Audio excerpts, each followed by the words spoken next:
Hi guys, how's it going? How's everyone doing? It's Marty. Long time no see. I may have fallen off in the last quarter of 2024. It's fine, it's okay. How are you? Did you also fall off or were you just thriving the whole year? I hope so, but if not, that's fine. It's 2025 now. And to be honest, I feel like the entire last quarter of 2024 I just kept getting sick. Like, I would just keep falling further and further down and then be like, no, I'm getting better, and then fall right back off again. But no excuses. It's all right. Feeling better. Again, new year. Happy New Year. Thank you so much for coming in and checking out the video today. I was thinking about a fun New Year topic. Of course, has to do with video games. There are 3 big video games I want to talk about today, share with you. 3 games I highly recommend if you just want like a fresh start, good start at the beginning of the year, something fun to get you in the spirit of a new year. I don't know if everyone does the resolutions or anything like that. If you don't, that's fine. If you do, that's fantastic. But these are 3 games that I think kind of are in the spirit or bring me into the spirit of the new year. Games I've played before and would replay again, or if you have never checked them out, check them out for the first time. Number 1 is one that I actually played on this channel originally when I started, and that is Unpacking. Honestly, what could be better than unpacking, organizing, settling into your space? I think it's like the perfect game to start at the beginning of the year because I think a lot of us are like, okay, it's time to handle some business that may have slipped during the past year, which again, fine, no judgment. But Unpacking is a great game because you're kind of in this narrative where you're going through, I think there's like 8 levels in the original game, and it spans like years and years of your life as the character. And you don't actually get any dialogue or know anything about the character, but you start in your childhood bedroom, and then as your life progresses, evolves, you age, you go into different homes, apartments, dorms, like all those different things. And you get to know your character through the items in their home, and it is so cool because nothing is spoken, and yet you learn so much about yourself and your character as you go, and the people that they live with, and then the eventual family they grow into, and it's just really beautiful. It's, again, one of those things where, like, it's kind of like a mindless thing, like you're just going through sorting objects, finding the places for them, but there's so much of a story underneath it all. And then also, it's just got fantastic ambient music and great coloring and just, I don't know. I feel like it just does what you need it to do at the beginning of the year and has a lot of replay value, I would say, because you can kind of put things in different locations, and while there are things, if you put them in the wrong location, it'll tell you, no, you're not getting the star to move on to the next level. But I just think it's a fun one. On a similar note, kind of an honorable mention, I had started playing towards the end of the year was A Little to the Left. Again, another great organizational game. I feel like kind of brain off if you just need a minute to kind of zone in on one thing and do your little tasks and organize things in various categories. That one is also very fun. 10 out of 10. Highly recommend checking that one out. Second big game that I want to talk about is Stray. It is such a fantastic game. These are all 10 out of 10s for me, okay? Personally. Stray, you start off and you're kind of following this cat, unnamed, orange, beautiful, adorable. We love a kitty, no matter what. So you're going to follow them, I should say.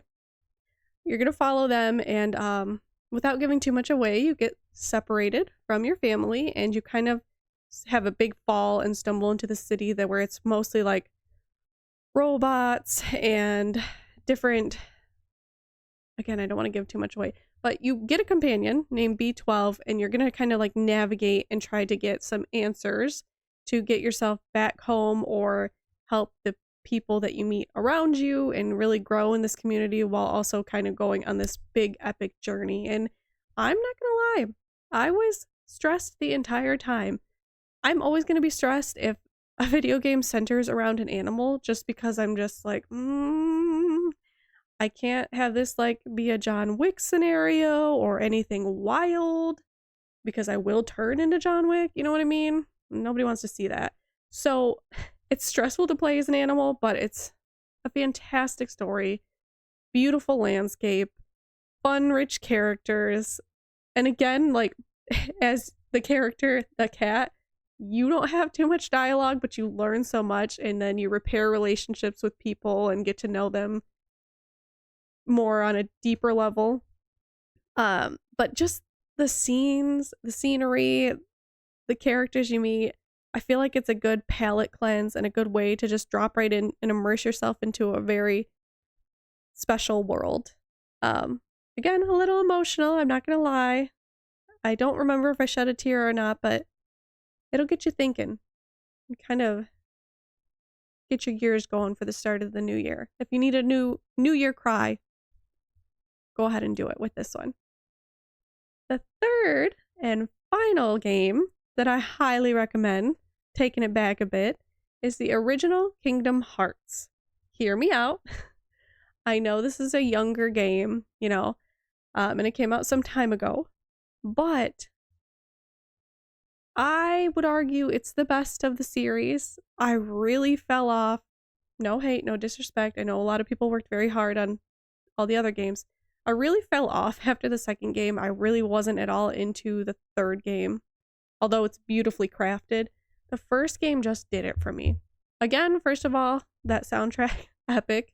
The different worlds you get to explore, they're so cool. And I know that technically, like, they branch out and they kind of touch into different seasons, all of them. But something about starting this game in the new year and you're exploring all the worlds. Obviously, you start right out as Sora, and you're at your home island, and you kind of have that adventurous spirit, and you're looking for answers with your friends, your childhood friends, and kind of feeling like you're ready for this journey, and then kind of a journey is forced upon you that you are not expecting to take at all, and you quite literally have to go into new worlds, which is very overwhelming, and you have a very limited idea of the world.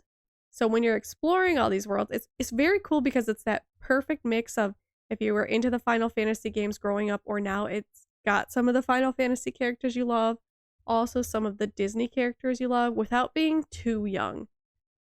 I feel like Disney has kind of marketed less for the family and more for just children in recent years, to the point where I'm like, wait, who is this for? Because I don't really know that anybody's enjoying that much of it. But in Kingdom Hearts, I don't feel like it really dumbs anything down. I think it has that perfect balance of, yes, there are characters from our childhood that we see, but I think you can still get just as much enjoyment as a child, as an adult, whatever stage of life you're in. And again, get to really know these characters on a deeper level, grow with them through their journey. And yeah, I think it's a lot of fun. If you've played it before, pick it back up again. If you have not, now's the time. Perfect start to the new year, I'm telling you. I would also love to know if there's any games you guys love to replay this time of year, or any games that you really want to start now that it's the new year, or if you have like a bucket list for the new year that you want to check off. Any games you're really looking forward to in the near future. I'm just happy to be back. I want to talk to you guys. Let me know what you've been up to. Let me know what you're going to get into. Thank you so much for coming in today, and I will see you guys in the next one. Bye!